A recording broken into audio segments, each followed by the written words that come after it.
저 온풍기 좀 꺼주시기 바랍니다.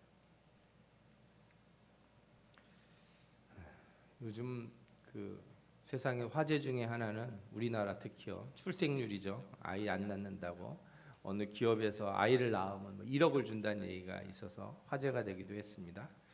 그런데 재밌는 거는요, 요즘 출생아들 중에 쌍둥이 비율이 많이 늘어난다는 거 혹시 들으셨습니까? 제가 신문 기사를 하나 봤는데 2006년에 1.2%였던 쌍둥이 비율이 계속해서 늘어서 2023, 21년인가요? 이때는 8.1%까지 늘었다는 거예요.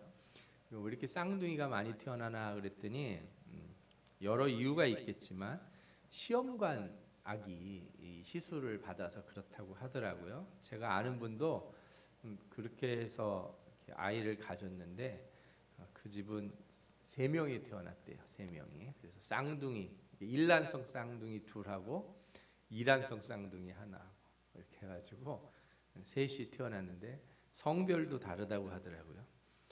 그 일란성 쌍둥이는 성별도 같고 얼굴도 같고 뭐 성격도 비슷하고 그러잖아요.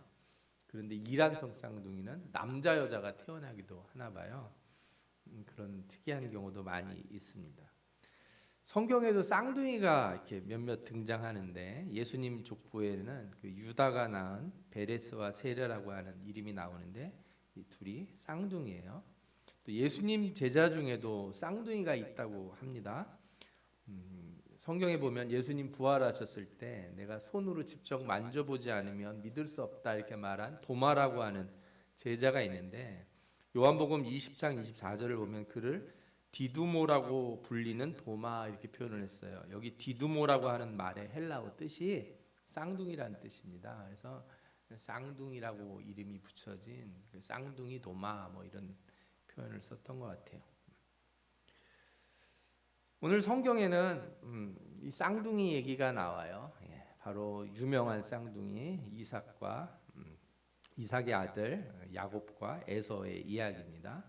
아브라함이 100세에 이삭을 얻었고 이삭은 60세에 두 아들을 얻었는데 야곱과 에서 이렇게 두 아들을 얻었어요. 제가 보기에는 일란성 쌍둥이는 아닌 것 같아요. 성격도 다르고 생긴 것도 달랐어요. 형 에서는 털도 북실북실하고 얼굴이 붉고 뭐 이런 스타일이고 야곱은 그렇지가 않았던 것 같아요. 그리고 살면서 판이하게 사는 방식도 달라졌습니다. 25장 27절에 보면 그 아이들이 장성함에 에서는 익숙한 사냥꾼이었으므로 들 사람이 되고 야곱은 조용한 사람이었으므로 장막에 거주하였다 이렇게 나옵니다. 이 구절 읽으면 요즘 그 MBTI인가 뭔가 젊은 친구들이 성격 조사 많이 하는데 에서는 이제 외향적인 E고 야곱은 내성적인 I 뭐 이런 거 아닌가 뭐 이런 생각을 할 수도 있어요. 또 아이들이 이렇게 바깥으로 이렇게 나가서 노는 거 좋아하는 애가 있고 집안에 있는 거 좋아하는 애가 있으면 또 부모님들도 또 애들을 또 좋아하는 게 좀 달라집니다. 성경에 뭐라고 나오냐면 아빠 이삭은 에서가 사냥한 고기를 좋아하므로 그를 사랑하고 리브가는 야곱을 사랑하였더라. 저도 어렸을 때 집에서 이렇게 바깥에 안 돌아다니고 집안에서 마늘 까라면 마늘 잘 까고 이렇게 해서 사랑을 좀 받았던 것 같아요.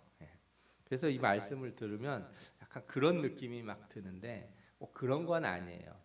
야곱이 조용한 사람이었다 이렇게 되어 있는데 이 조용하다는 말을 표현하는 히브리어 탐이라고 하는 말은 말이 없고 무슨 엄마 품속에서 사는 이렇게 조용한 남자를 얘기하는 게 아니고 진중하고 사력 있고 또 정직하고 이런 사람들을 쓸 때 표현하는 것이에요. 그러니까 에서는 좀 뭐랄까 활달한 기질이 있지만 성격이 좀 뭐라고 할까요?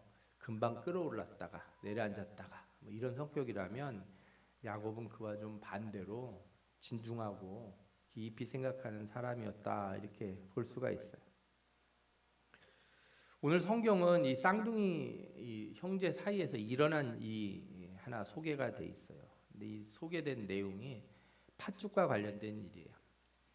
그런데 아마 배경이 좀 있었던 것 같아요. 전에부터 원래 쌍둥이 형제들이 그러지 않습니까? 형을 형으로 잘 인정 안 해요. 왜? 그 몇 분 전에 나왔다고 형 노릇 한다고 그러면은 그 동생이 그 형 별로 이렇게 탐탁치 않게 생각하는 경우도 많거든요.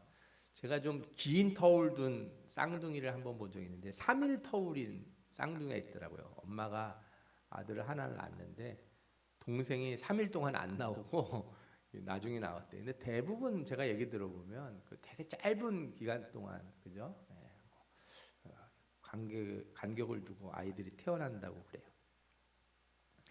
그러니까 이 동생이 형을 별로 인정하지 않고 내가 형 노릇 한번 해보고 싶다 이런 말들을 평상시에 했는지는 모르겠어요. 오늘 성경에 무슨 얘기가 나오냐면 팥죽을 이렇게 끓이고 있던 야곱에게 에서가 와서 팥죽을 달라는 얘기가 나와요. 사실 팥죽이라고 하는 게 이게 서양 사람들이 먹는 음식은 아니에요. 우리나라가 먹고 팥은 외국인들이 거의 잘 안 먹습니다. 오늘 성경에 나오는 팥죽은 우리가 동짓날 먹는 팥죽은 아니고요. 서양 사람들이 먹는 그 렌틸 콩이라고 있어요. 아랍에서는 이게 한 13,000년 전부터 재배가 됐던 거니까 아주 오래된 작물이에요. 렌즈 콩이라고도 부르는데 콩이 약간 납작해서 무슨 렌즈 모양 아시죠? 돋보기 같은 모양으로 돼 있어요. 지금도 이걸로다가 수프를 많이 끓여 먹는다고 합니다. 일종의 콩죽을 끓이고 있었던 거죠.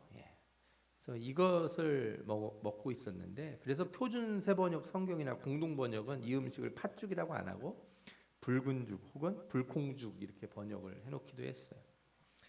어쨌든 뭐 이 콩죽 쓰고 있는데 막 에서가 정신없이 돌아왔어요. 들어와가지고 먹을 거 없냐고 막 찾는 거죠. 이런 사람들이 있습니다. 배가 고프면 정신을 잃어버리는 사람들, 그죠? 이성을 잃고 배가 고프면 막 먹는 거 찾는 사람들 있지 않습니까? 에서가 그런 스타일이었어요. 뭐 사냥이 잘 안 됐는지 엄청 뛰어들어 다니고 왔는데 사냥도 안 되고 배가 엄청 고프니까 와가지고 야곱이 끓이는 팥죽 보고서 야 그거 좀 빨리 좀 나 좀 달라고 그래요. 그랬더니 야곱이 뭐라고 합니까? 그래? 그러면 형의 장자 명분을 나에게 팔아라 그래요. 장자의 명분을 팔아라. 장자의 명분이 뭡니까? 쉽게 말해 형 자리를 내놔라 이거죠.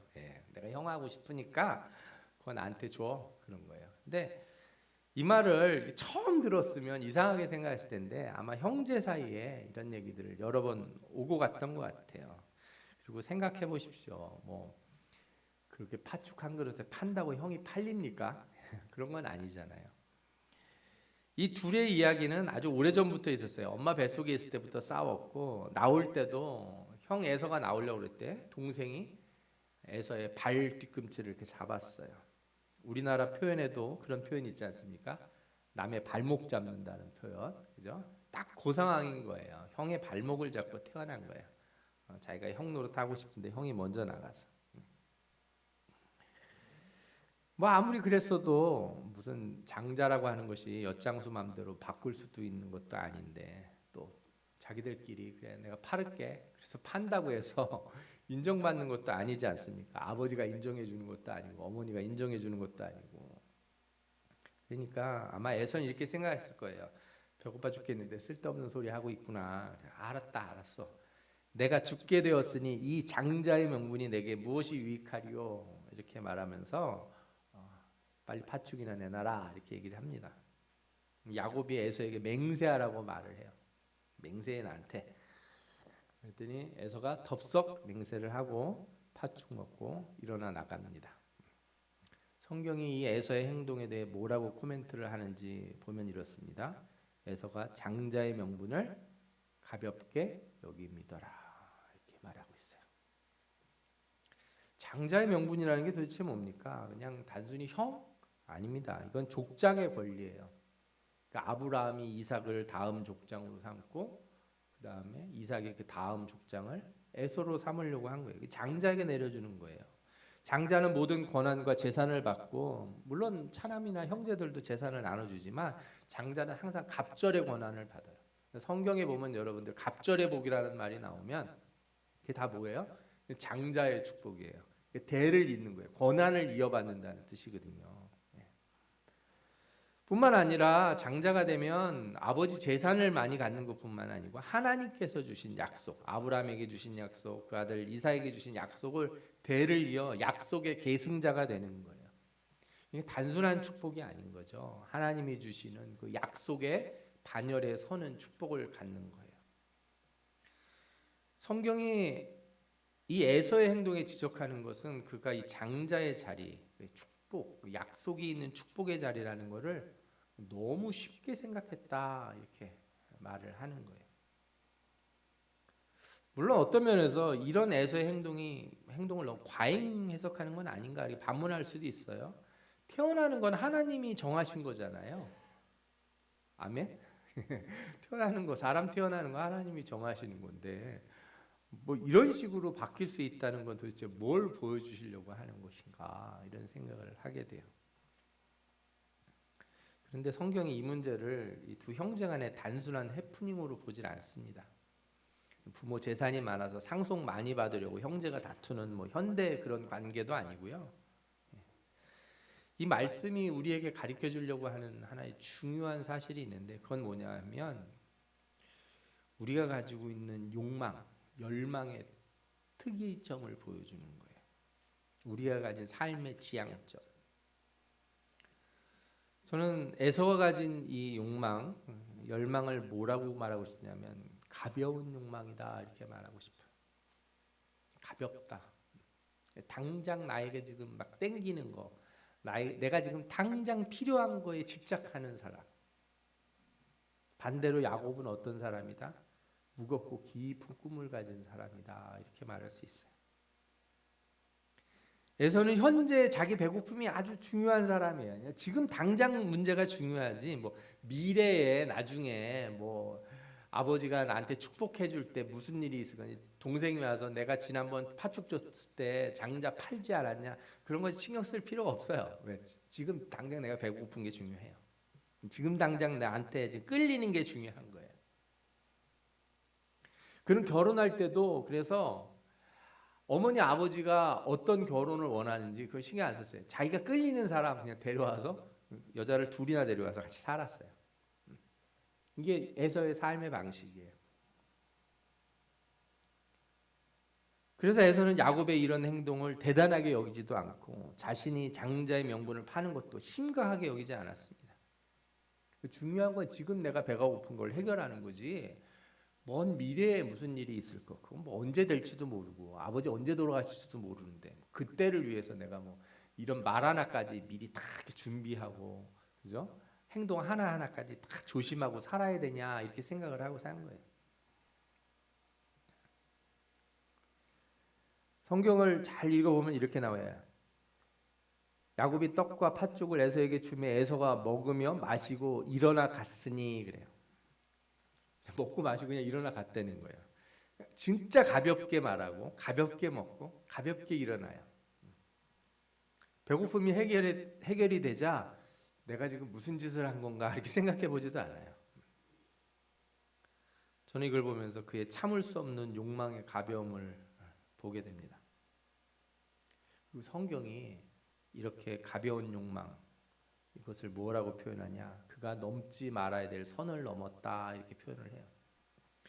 히브리서에 보면 이 에서의 행동을 평가한 구절이 나와요. 히브리서 12장 16절에 나오는데 너희는 하나님의 은혜에 이르지 못한 자가 없도록 하고 또 쓴뿌리가 나서 괴롭게 하여 많은 사람이 이로 말미암아 더럽게 되지 않게 하며 음행하는 자와 혹 한 그릇 음식을 위하여 장자의 명분을 판 에서와 같이 망령된 자가 없도록 살피라.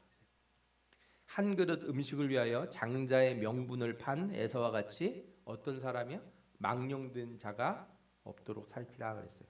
여기 망령된 자라는 말이 있는데 헬라어에서 보면 비벨로스라고 하는 말이에요. 이 말의 원뜻이 뭐냐면요. 문지방을 밟고 넘어갔다는 거예요. 선을 넘었다. 영어로도 크로스 더 라인이라고 하는데 이 라인을 넘어갔다는 거예요. 선 넘어가면 안 되는데 그걸 망령된 자라고 말하는 거예요. 이 말의 뜻이 원어의 뜻이 그런 뜻이에요. 그러니까 그는 가볍게 생각했는지 모르지만 그가 그렇게 쉽게 행동했을 때 장난처럼 행동했을 때 어떻게 됐어요? 선을 넘은 거예요.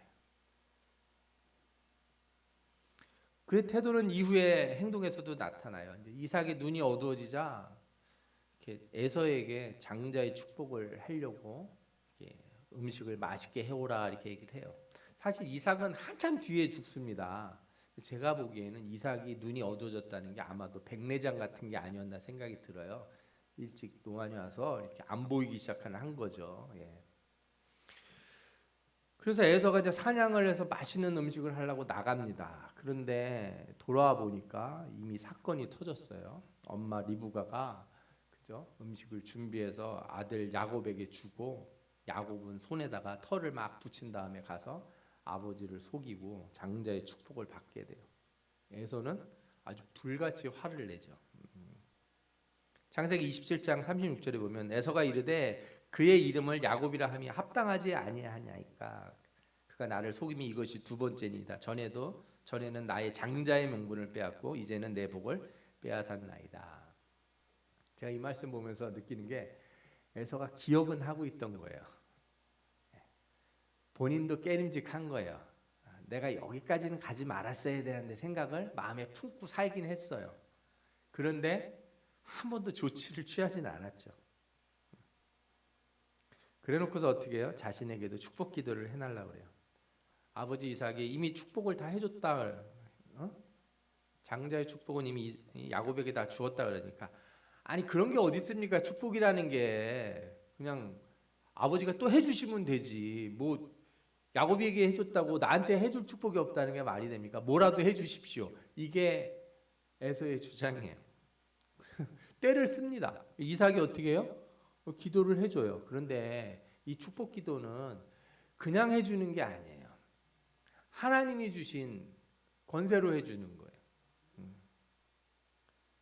그냥 아버지 입장에서는 하나님 아까 걔는 야곱이었습니다. 얘가 진짜입니다. 이렇게 아버지 입장에서는 해줄 수 있어요. 그런데 이삭은 그냥 단순한 아버지로만 축복을 하는 게 아니라 하나님의 약속을 받은 그죠? 이 족장으로서 축복을 하는 것이기 때문에 예언자적인 축복을 하는 거거든요. 예언자적인 축복을 하게 돼요. 뭐라고요? 그의 아버지 이삭이 그에게 대답하여 이르되 네 주소는 땅의 기름짐에서 멀고 내리는 하늘 이슬에서 멀 것이며 너는 칼을 믿고 생활하겠고 내 아우를 섬길 것이며 내가 매임을 벗을 때에는 그 멍에를 내 목에서 떨쳐버리리라 하였더라.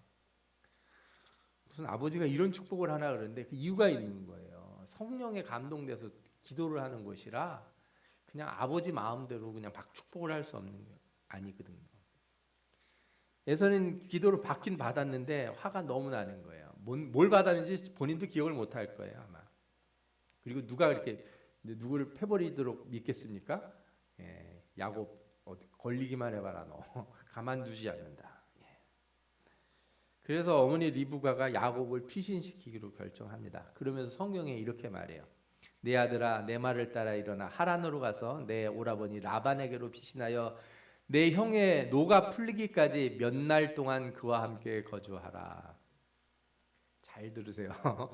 노가 풀리기까지 몇 날 동안 거주하라. 잠시 있으면 된다는 거예요. 내 형의 분노가 풀려 내가 자기에게 행한 것을 잊어버리거든 내가 곧 사람을 보내어 너를 거기서 불러오리라. 리브가가 자기 아들 에서를 잘 알아요. 승질을 막 열같이 냈는데 시간 지나면 어떻게 된다는 거예요? 금방 또 잊어버려요. 까짓거 뭐 동생이 받았다고 해서 뭐 특별한 거 있겠어? 나도 잘 살면 되지. 그게 에서의 마음이. 몇 달 가면 다 잊어버린다는 거예요. 몇 달도 안 갈 것 같아요. 몇 날만 지나면 다 잊어버릴 거다. 그때까지만 좀 피해 있어라. 불같은 성격으로다가 지금 당장이라도 뭘 다 뒤집어 엎고 새롭게 판을 짤 것처럼 결심을 했는 줄 알았더니 그런 게 아니라는 거예요. 이게 에서가 가진 하나의 문제예요. 그게 장자의 축복에 대한 에서의 그 열망의 크기라는 거죠. 못 받았다고 그렇게 오랫동안 슬퍼하거나 인생의 무거운 짐을 진 사람처럼 살지 않는다는 거죠. 우리가 이것을 더 확인할 수 있는 게 성경에 계속 나옵니다.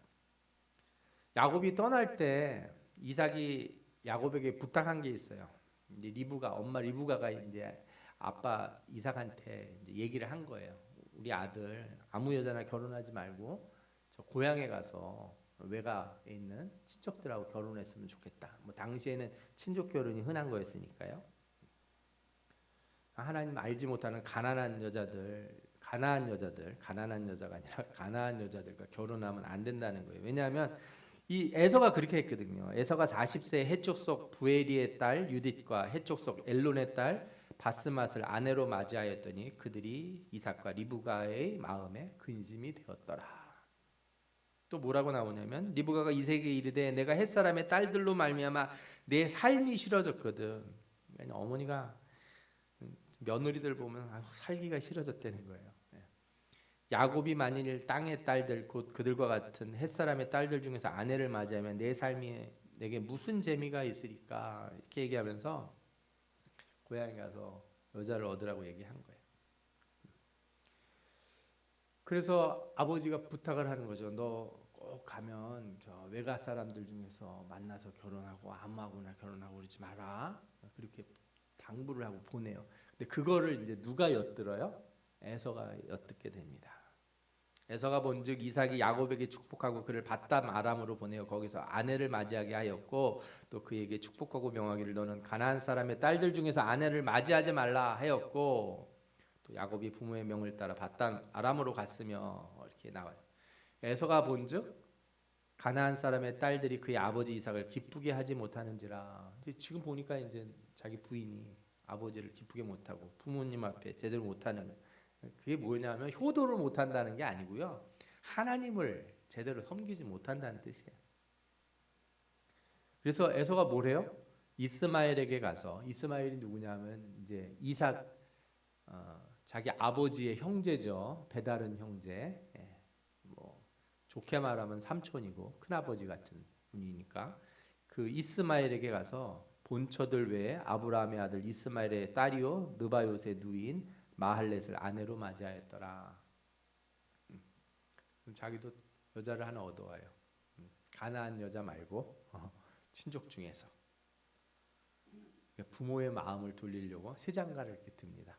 아유, 대단한 결단 같죠. 그럼 그때부터 장자의 자리를 돌려받기 위해 노력들을 쭉 했을까요? 아닙니다. 그게 끝입니다. 성경에 에서 얘기는 더 이상 나오지 않아요. 그의 어머니 리브가 말대로 얼마 지나지 않아서 다 잊어버려요. 다 옛날 삶으로 돌아간 걸 말해요. 성경은 야곱과 에서라는 인물을 통해서 우리에게 중요한 사실을 하나 알려주려고 해요. 우리가 추구하고자 하는 것, 얻고자 하는 것이 과연 영원하고 무겁고 진중한 것인지 아니면 한없이 가볍고 시간이 지나면 쉽게 잊어버릴 수 있는 그런 것인지 잘 생각해 보라는 거예요. 우리는 아브라함이 100세의 아들 이삭을 얻었다는 걸 잘 압니다. 그는 하나님의 약속을 믿고 오랜 기다림 끝에 아들 이삭을 얻었어요. 그런데 여러분 어느 누구도 그렇게 오래 기다리는 사람 많지 않아요. 신자들 중에. 기도하면서 10년짜리 기도, 20년짜리 기도 하신 적 있어요? 제가 우리 청년들한테 계속 부탁하는 게 그런 거잖아요. 콩나물 인생 살지 말고 어떻게 하라고요? 10년짜리, 20년짜리 나무들을 심으라고요. 아니 더 긴 100년짜리 나무를 심고 아니면 내가 죽어도 영원히 갈 수 있는 크게 오래 갈 수 있는 1000년짜리 고목을 심어보라는 거예요. 너무나 가벼운 욕망들에 사로잡힌 세대가 바로 이 시대 아닙니까? 당장 안 하면 막 죽을 것 같은 거예요. 제가 주일학교 아이들을 가리키면서 이걸 더 많이 느끼게 되는데 요즘 시대가 어떤 시대냐? 진짜 도파민에 중독됐다는 말 하지 않습니까? 잠시를 참지를 못해요. 그냥 모든 게 빨라야 돼요. 전부 다 그냥 어떻게 3분 카레만 먹고 살아서 그런지 3분을 못 참아요. 우리가 추구하는 것도 그래요. 뭐 지금 배고프면 막 이거 없으면 막 죽을 것 같아요. 하나님 앞에 와서 막 기도하고 난리를 치는데 해결이 되면 또 후루루 하고 또 바뀌어요. 뭐 하나 이렇게 진중하고 오래된 소망을 하나님 앞에 품고 길게 가는 법이에요.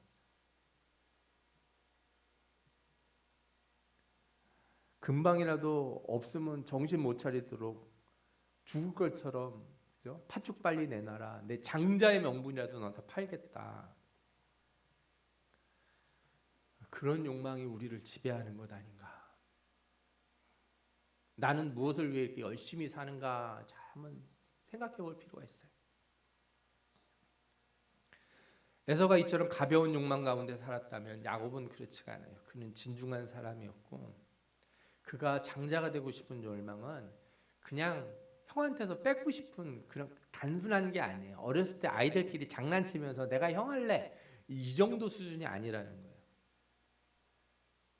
그는 목숨을 걸고 장자의 축복을 원했어요. 그리고 외가로 가는 도중에 베델에서 이 길에서 자게 되는데, 여러분 뭐 우리나라 조선 시대 때도 이렇게 가다 보면은 주막이 있으니까 그죠? 이배제국에 넘어가기 전에 아마 여기 어디 주막에서 자고 넘어갔겠죠. 한양 가려면. 그런데 이 당시는 지금 몇천 년 전이라고요. 그냥 길바닥에서 자는 거예요. 늑대, 사자, 뭐 호랑이 뭐 이런 게 아마 돌아다녔던 그 시대라고요. 그 얼마나 무섭겠습니까? 돌멩이 두고서 거기서 이렇게 자고 있는데 하나님이 꿈을 꾸게 하세요. 하나님의 약속을 보게 돼.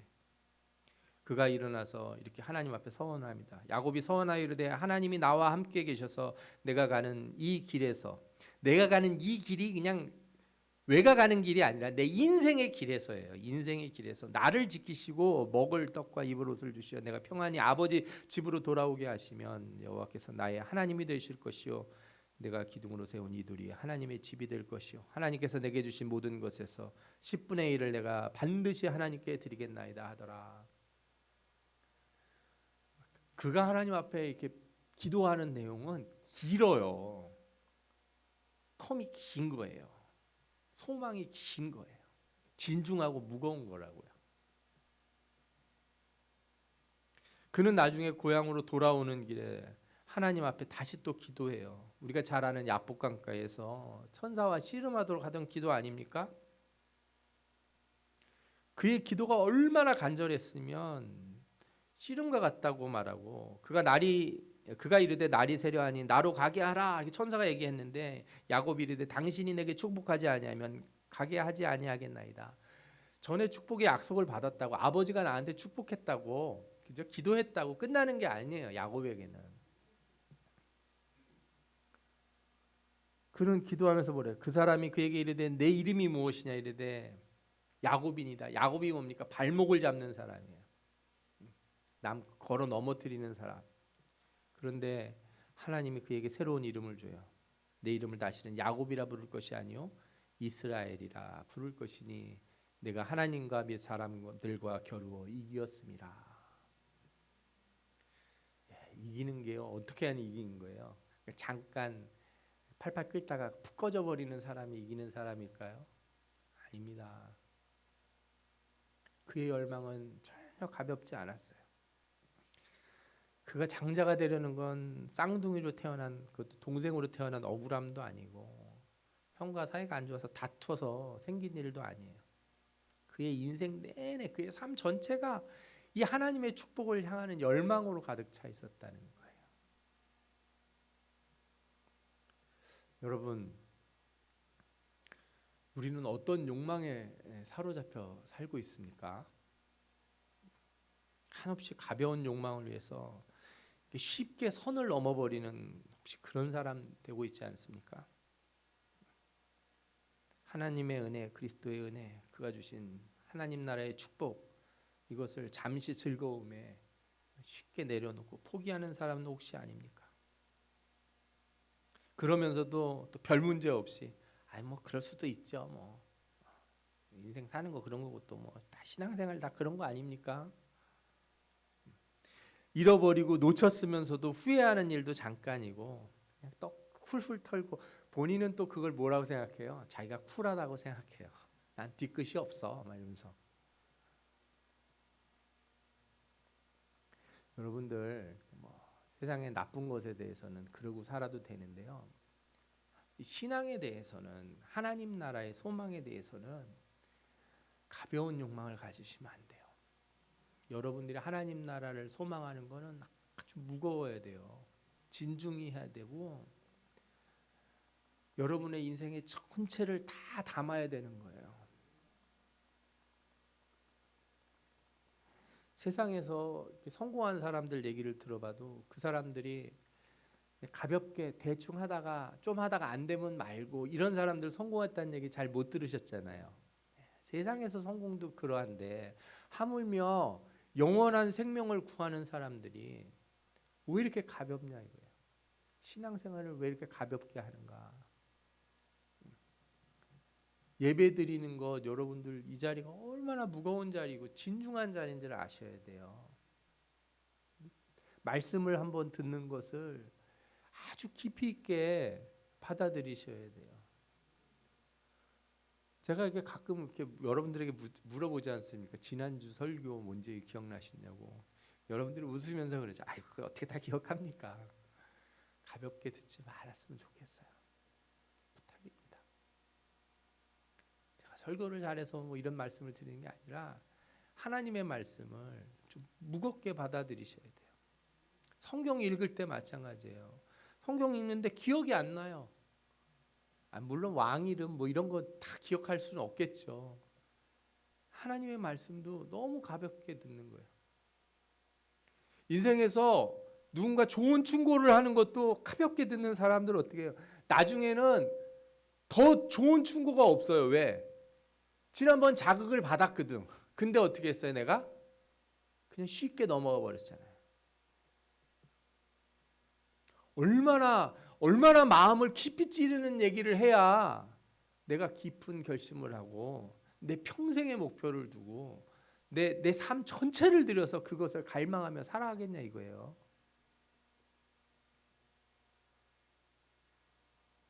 잃어버려 놓고도 그럴 수도 있지. 잊어버리고 신경은 쓰이지만 잘 되겠지 나중에. 그냥 별일 없이 사는 거지 뭐. 저는 이거는 우리가 가져야 될 천국의 소망은 아니라고 생각해요. 그렇게 잠시 끌었다 식어버리는 것이 천국의 소망이라면 우리가 뭐 그렇게 열심히 신앙생활 하려고 애를 쓰겠습니까? 오직 하나님 나라에 대한 소망, 영생에 대한 소망은 우리 삶 전체가 되어야 됩니다. 나의 숨쉬는 순간마다 그죠? 내 생각 전체가 그렇게 돼야 돼요. 하나님 말씀이 내 안에 들어와서 싹이 나잖아요. 내 마음밭에 전부 하나님 말씀이 뿌려져서 싹이 나면 내 마음밭이 전부 하나님의 말씀의 싹으로만 보이니까 내 마음이 뭘로 가득 차요? 말씀으로 가득 찰 거 아니에요. 이런 사람이 돼야 되는데 이게 안 자라니까 맨날 뽑아버리니까 그냥 세속의 욕망만 자꾸 자라는 거예요. 잡초만 자라는 밭이 된다고요. 여러분 하나님 나라의 소망을 무겁고 깊이 간직하시는 분들 되시기 바랍니다. 여러분들의 삶이 오직 하나님의 나라를 향하기를 바랍니다. 평생의 소원을 두시고 하나님을 붙드시기 바랍니다. 말씀을 붙들고 사시길 바랍니다. 하나님이 우리 야곱에게 주셨던 축복 여러분들에게도 주시고 야곱이 그렇게 간절히 바랬던 것처럼 여러분들이 그 장자의 복을 받아서 하나님 나라의 귀한 백성이 되게 하실 줄 믿습니다. 아멘. 우리 기도하겠습니다.